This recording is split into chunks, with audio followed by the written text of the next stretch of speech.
Do not listen to this recording whilst driving or whilst operating machinery. Only listen when you can completely relax and bring your full attention to your complete comfort. Welcome to this guided meditation. It is titled 6 a Minute in Soup. I invite you to tune into the sounds of my voice and let me guide you through a series of soothing visualizations, followed by a breathing exercise featured in the mindfulness module of the Dialectual Behavioral Therapy Workbook. To begin, we are going to make sure you are settling down, adjusting your body as needed, creating a dark and quiet and supportive space to drift into an ideal cozy sleep. This is your moment to give yourself a self-caring gift of refreshment and breath awareness, all to recharge your well-being, allowing your physical body to fully settle in and encourage your mind's roaming thoughts to ground a little more into the present moment. Really allowing yourself to calm down. To slow right down with me to a crawl. Let yourself transfer through this adjusting period, gearing down your senses.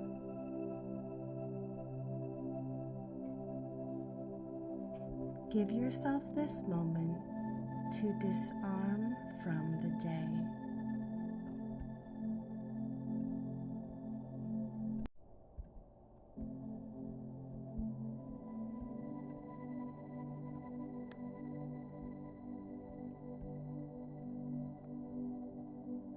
Now is the right time to let any leftover efforts relax and subside. Whenever you are truly ready to let go of all your activities of your busy day, please close down your eyes. Gently bring a softer, easier focus to the wonderful inner state of peacefulness and deep relief you are beginning to open up to. Enjoy a quiet inner awareness of this resting stillness.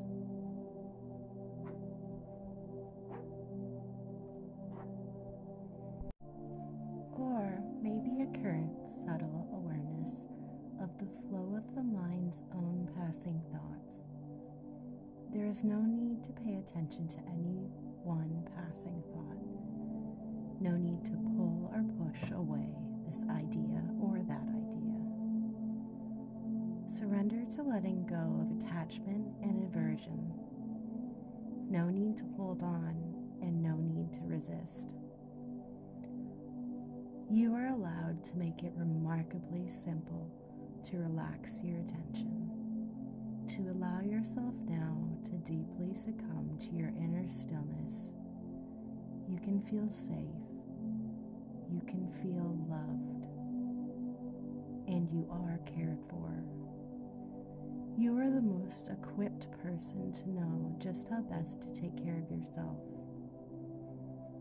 Your nighttime needs and the ways in which to facilitate a safer and softer environment are what you know best. Whether it was the best day or the worst day, it is over now. You're being held in the loving arms of your self-care caregiver, and it feels soft and it feels warm.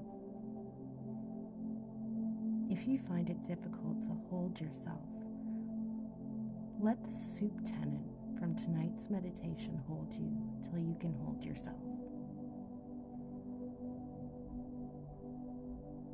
begin to see or imagine your breathing slowing. Your breath and the soup tenant will direct you down the path of a deep, meaningful slumber.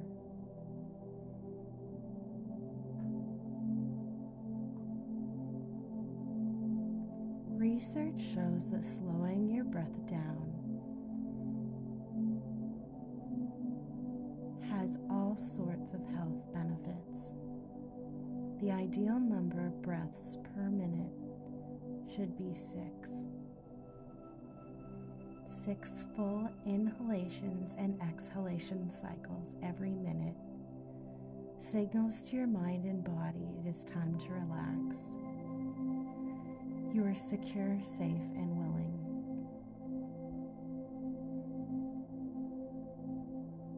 Very soon this evening, we will be holding a 6-minute breathing session in one of our many slow-down soup rooms. These rooms are equipped with features to soothe your 5 senses, and each one has a different soup theme. They are all monitored by your very own soup attendant, who will be mindful of your personal meditation environment preferences and will be waiting just outside your soup room of choice to guide you tonight. There are 3 soup rooms to choose from.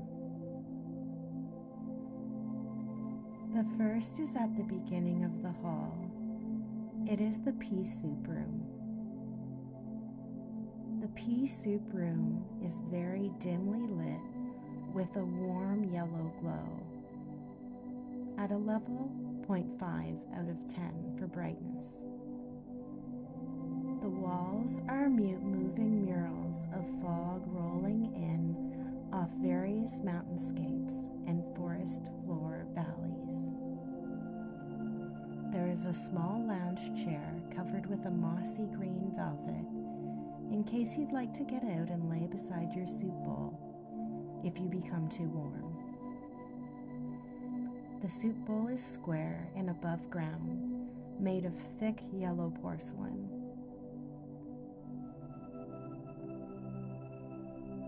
The second room down the hall is the tomato bisque room.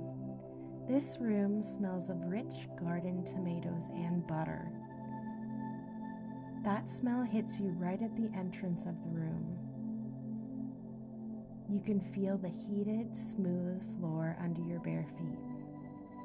Everything is black marble from the floor to the walls to the bowl to the vaulted ceiling. There are long windows with thick black curtains. Your view is a ski hill lit up at night, with the odd tiny skier easily visible meandering down the slopes, like a little dot in the distance. Your bowl awaits you at the far end of the room, butted up against the windows. It has large, wide steps and a handrail made of sesame seed breadstick. Somehow it isn't soggy. It stays forever crispy and intact. There is an adjacent grilled cheese daybed that looks soft and inviting.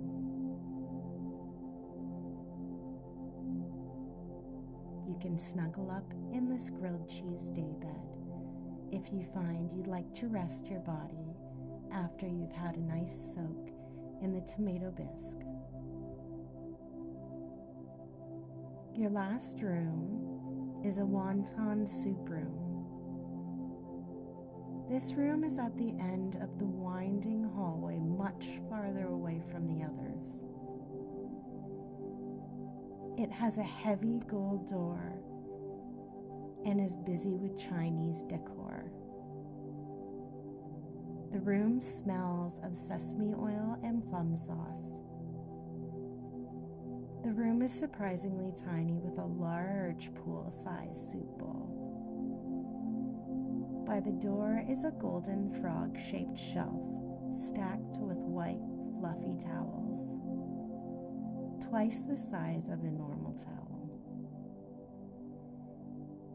The bowl itself is set in ground and has 2 sections. It is shaped like a figure 8. One section is 4 feet shallow and contains 5 large wontons for floating on and fiddling with. The second section is 10 feet deep, and it is steaming profusely, filled with clear golden broth, dotted with small green onions.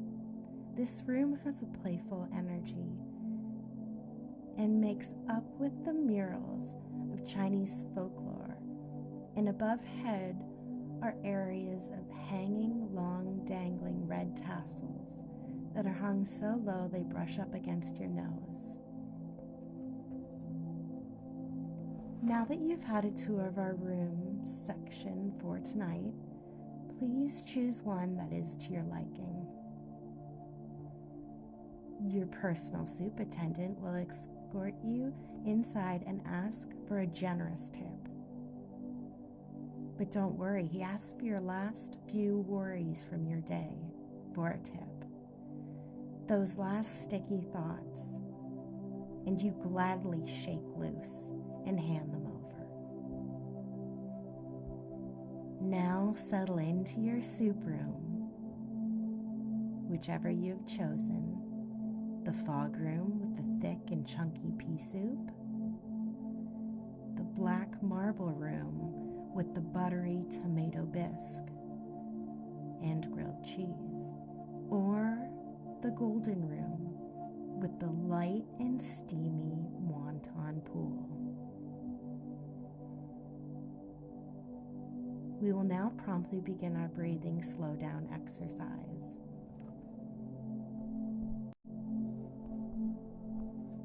It will be piped in over the intercom, so lounge back, vibe with your environment, and slip into the soup.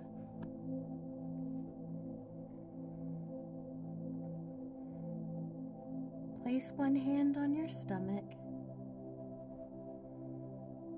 Now slowly breathe in through your nose and slowly exhale through your mouth. Feel your stomach rise and fall as you breathe. Imagine your belly filling up with air like a balloon as you breathe in, and then feel it effortlessly deflate as you breathe out. Feel the breath moving in across your nostrils, and then feel your breath blowing out across your lips, as if you're blowing out birthday candles. Now we will begin counting the breaths. 10 seconds per each cycle. Breathe in, breathe out. Breathe in, breathe out. Breathe in,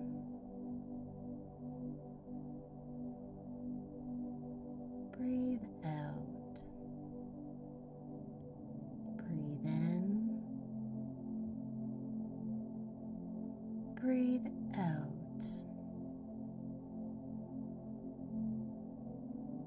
Breathe in, breathe out. Breathe in,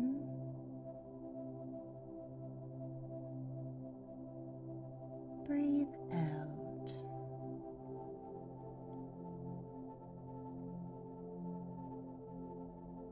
In,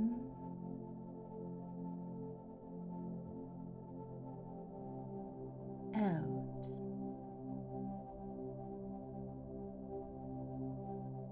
In,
do wonderful things, and out, and know how to relax, and out.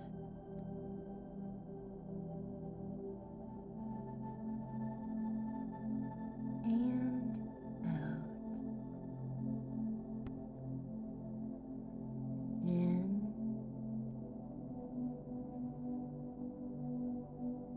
and out. In and out. You've done wonderful. Now that you've slowed your breathing down, we're going to continue with a few readings this evening.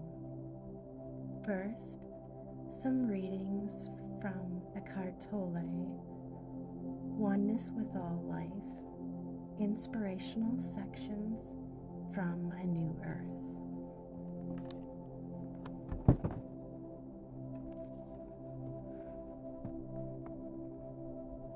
Discover inner space by creating gaps in your stream of thinking. Without those gaps, your thinking becomes repetitive, uninspired, devoid of creative spark, which is how it still is for most people on the planet. But you don't need to be concerned with the duration of those gaps. A few seconds is all and is good enough. Gradually, they will lengthen by themselves without any effort on your part. More important than their length is to bring them in frequently so that your daily activities in your stream of thinking become interspersed with space. Be aware of your breathing. Notice how this takes attention away from your thinking and creates space. Notice the sensation of the breath. Notice how the chest and abdomen expand and contract slightly with the in and out breath. One conscious breath is enough to make some space where before was the uninterrupted succession of one thought after another. One conscious breath, taken many times a day, is an excellent way of bringing space into your life.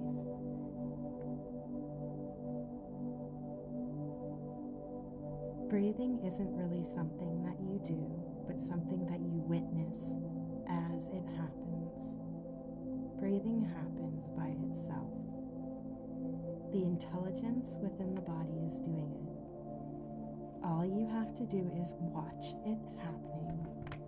There is no strain or effort involved. Also, notice the brief cessation of the breath, particularly the still point at the end of the out breath, before you start breathing in again. Rest your attention in that silence.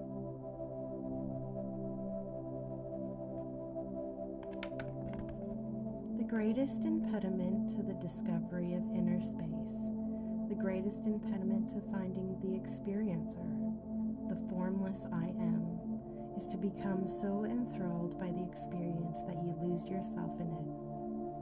It means consciousness is lost in its own dream. You get taken in by every thought, every emotion, every experience to such a degree that you are in fact in a dreamlike state. This has been the normal state of humanity for thousands of years.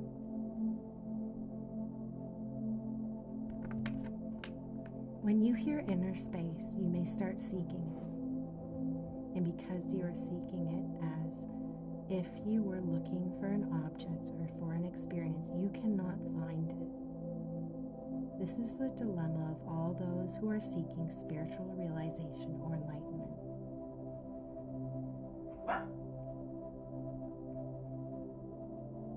Hence, Jesus said, "The kingdom of God is not coming with signs to be observed, nor will they say, 'Lo, here it is,' or 'there,' for behold, the kingdom of God is in the midst of you."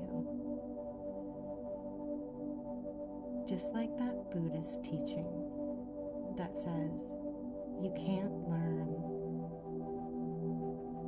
spiritual awakening from a teacher. The teacher can only point.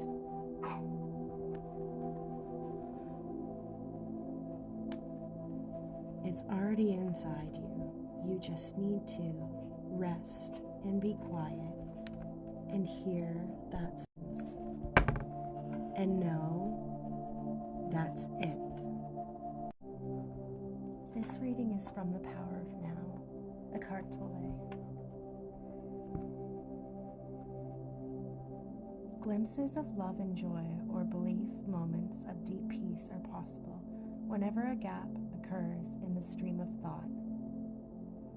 For most people, such gaps happen rarely and only accidentally, in moments when the mind is rendered speechless. Sometimes triggered by great beauty, extreme physical exertion, or even great danger, suddenly there is an inner stillness. Within that stillness, there is a subtle but intense joy. There is love. There is peace. Love, joy, and peace are deep states of being, or rather 3 aspects of the state of interconnectedness with being.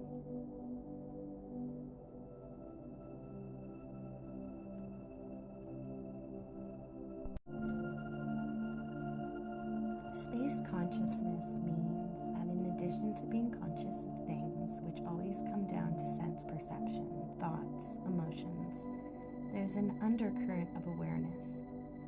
Awareness implies that you are not only conscious of things, objects, but you're also conscious of being conscious. So you can sense and alert inner stillness in the background while things happen in the foreground. That's it. This dimension is there for everyone, but most people are completely unaware of it.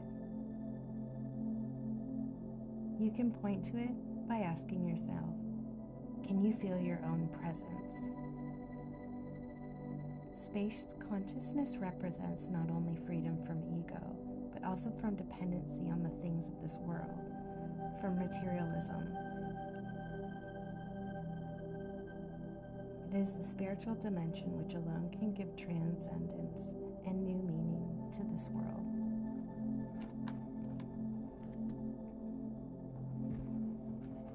Now I will read a few passages from Things Megan Knows for Sure. Dying to the freshness. When you connect to the freshness, quote unquote, of life, there is a lot of letting go. Disown the moment, open-endedly. You release your need to manipulate what is. When you are able to do this, you find space around the event. This can help you find what is under it, perhaps. Letting go of commentary, assumptions, auto-thoughts, and spawning awareness of said thoughts is scary and like dying, in a sense, to the moment's events. Dying to the freshness. Just because you used to be this quote-unquote thing, you try to be this quote-unquote thing. And you placed yourself in front of people as this quote-unquote thing. And you are always, in truth, really a new thing.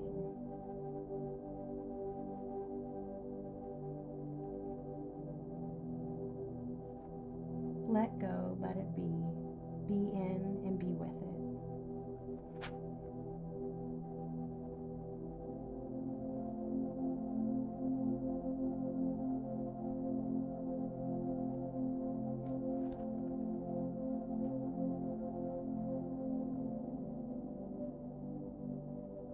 A large sense of identity and our own sense of self is driven from our emotions. Things like what makes you happy, what you dislike, what makes you feel scared, creates and make up the narrative of who we are inside our head. But we are deeper and more vast beings than just our emotional responses and how we define ourselves. We see this in action when we remove ourselves from knee-jerk reactions and step outside, becoming the objective observer. Instead of getting swept up, it is then possible to be something more, authentically, quote-unquote, us. We can get curious and explore the beautiful fluidity of the emotional human experience. Perhaps moving through your emotional range throughout your day, throughout your monthly cycle even, resisting the urge to always add tourniquets to painful feelings. Ride the wave like a skillful surfer. Don't fight the wave, but don't let yourself sink either. Wait for each wave, watch it, use skill and intuition, and enjoy the calm again once it's gone.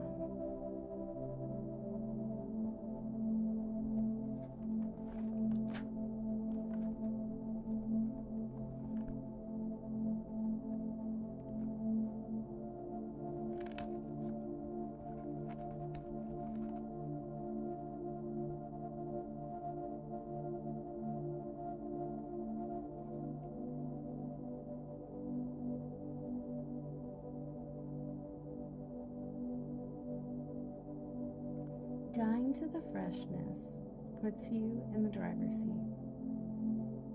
Only by acknowledging the situation as it is, the moment as it is, are you able to navigate through it for what it is and not add to the pain with additional suffering. This is radical acceptance. Once I begin to do this, I instantly begin to feel the suffering lift. I may not agree with everything I have going on, but some issues I can acknowledge and then use my advantage of acceptance to move through it. By acceptance, I can see and hold the key to my happiness, and that the key was there the whole time. Making this list of my feared attributes, I realize, wow, those are nothing issues, and that they really aren't that scary, but that it is the self-hatred that is the scary part. Can you think of something like that that is true for you right now? That it isn't the actual issue that is scary, but it's how you feel about the issue. It's what you're adding to the issue.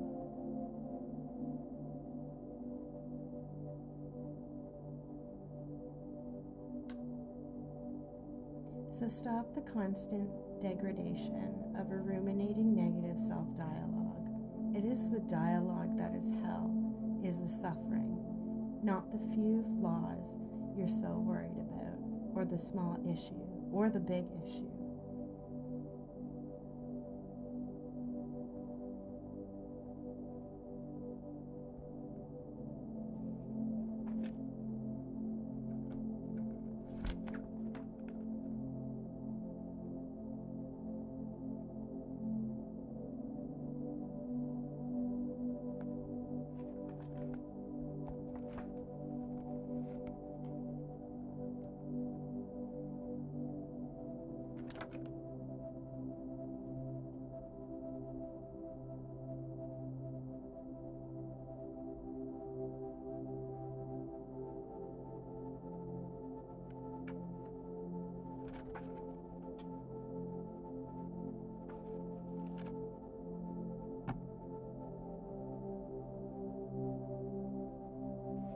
Suppressing something takes up more working memory than accepting and allowing it.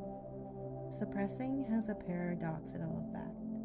It keeps the content in your active memory longer because you have to remind yourself to keep suppressing. Try not thinking of a polar bear right now. It's pretty hard, and all you can think of is a polar bear. Accepting and allowing stressful content helps it to pass.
End the delusion of time. Time and mind are inseparable. Remove time from the mind and it stops unless you choose to use it. To be identified with your mind is to be trapped in time. The compulsion to live almost exclusively through memory and anticipation. This creates an endless preoccupation with past and future, and an unwillingness to honor and acknowledge the present moment and allow to be in it. The compulsion arises because the past gives you an identity and the future holds the promise of salvation, of fulfillment in whatever form. Both are illusions. The more you are focused on time, past and future, the more you miss the now, the most precocious thing there is, and precious. Why is it the most precious thing? Firstly, because it is the only thing. It's all there is. The eternal present is the space within which your whole life unfolds, and one factor that remains constant. Life is now. There was never a time when your life was not now, nor will there ever be. Secondly, the now is the only point that can take you beyond the limited confines of the mind. It is your only point of access into the timelessness and formlessness realm of being.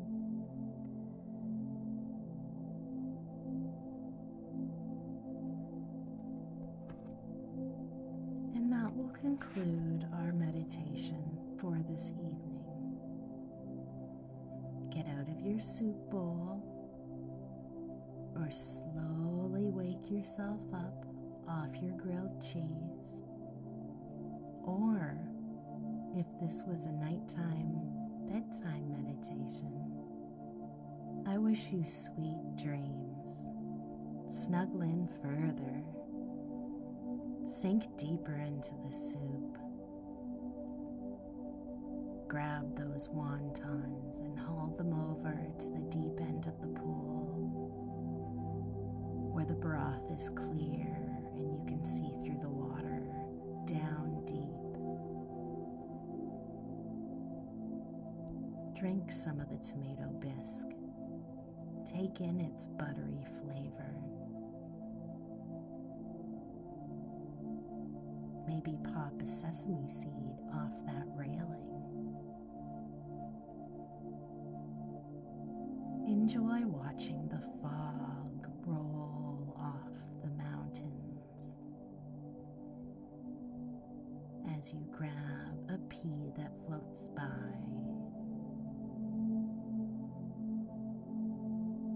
It is quiet and it is peaceful, and you did so well with your breathing meditation.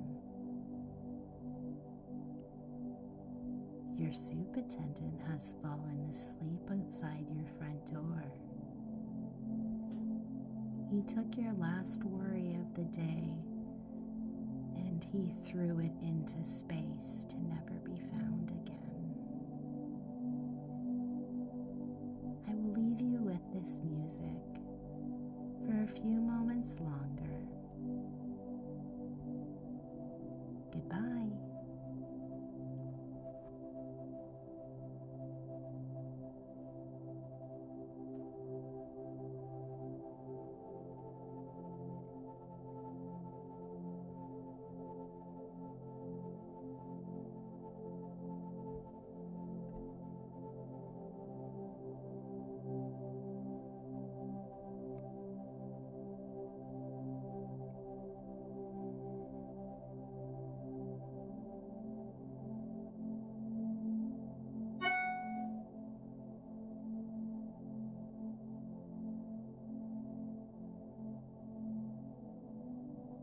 The soup attendant just got an alert that somebody in one of the other soup rooms is drowning.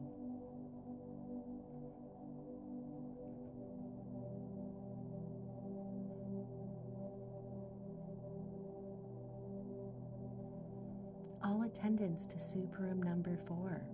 All attendants to soup room number 4.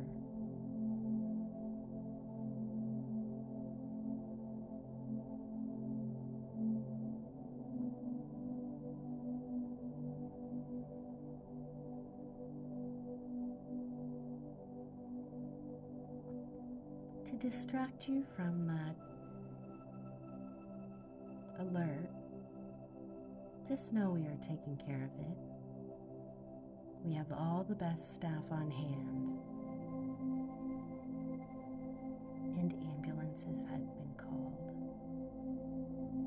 along with the coroner. We will read you this inspirational section Megan had written on April 27th. Let's talk awareness. Awareness can be called your center. It can be called the space where you ground. It can feel like stillness and quiet.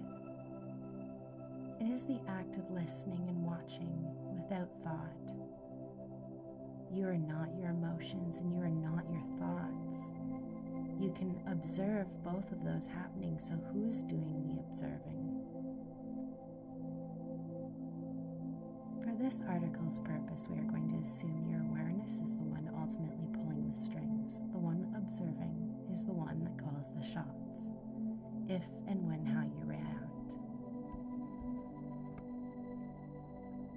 How do you find your way back home? Have trust and faith in the intentions of your awareness, of your observer. This is the first step to finding your way back home.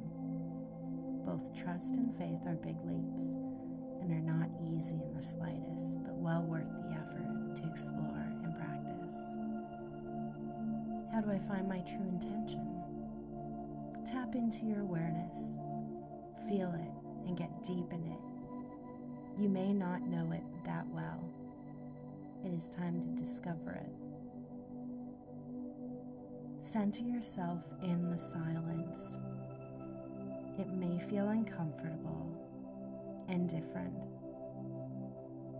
When you identify with your mind your whole life, and then you turn to the silence and choose to identify in that, your brain resists a little bit. Identify with your observer, not your emotions, not your possessions. Once you're coming from this place, your intentions are clear and authentic. When you come from this place, it is easy to tap into quote-unquote wise mind or your gut to make some intentions that ultimately lead to actions. Why is my best self my most authentic self/awareness?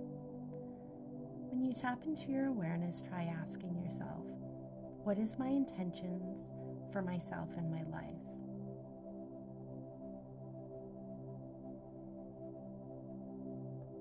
Okay, now think back to a time when you based your decisions on your emotions, ruminations, and thoughts, your biases, and what you've been taught by your parents or society.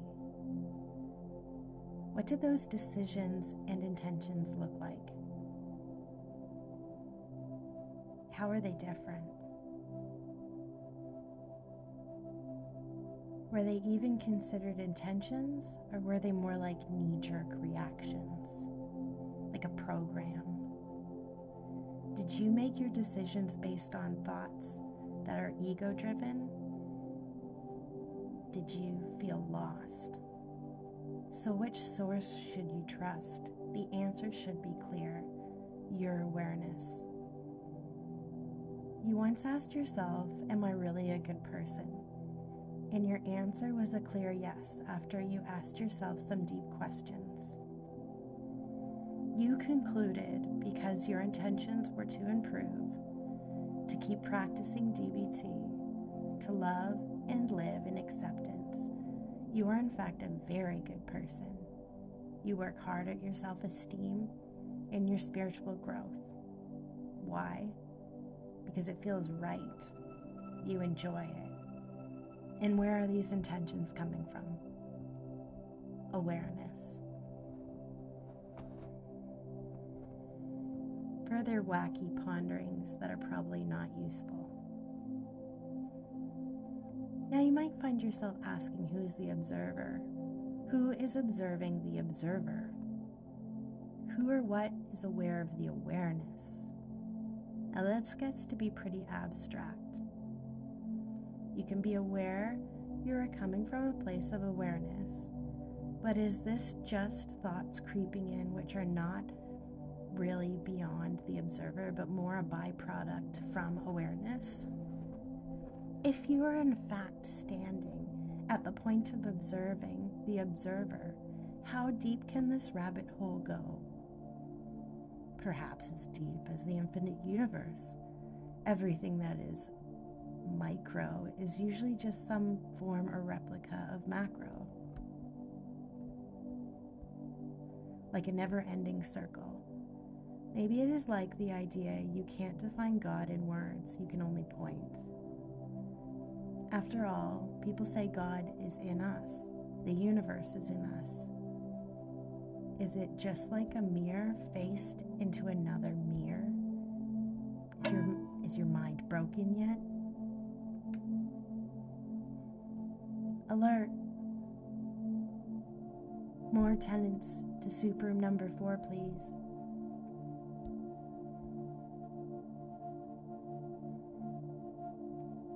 We continue. It's just like a mirror faced into another mirror. I'm guessing at this very moment you can observe that your mind is being blown right now.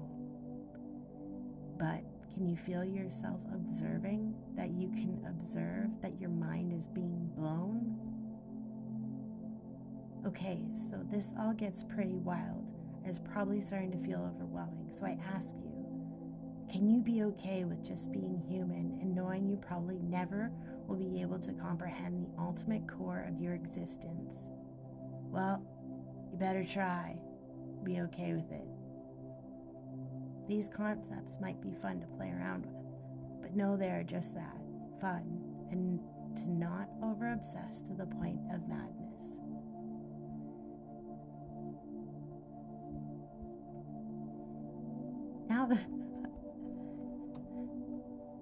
Now that we've run into a few emergencies, and I've probably made you feel very uncomfortable with this last reading, I will leave you. Hope you had a good breathing exercise and you enjoyed our soup rooms. Till next time. Be safe.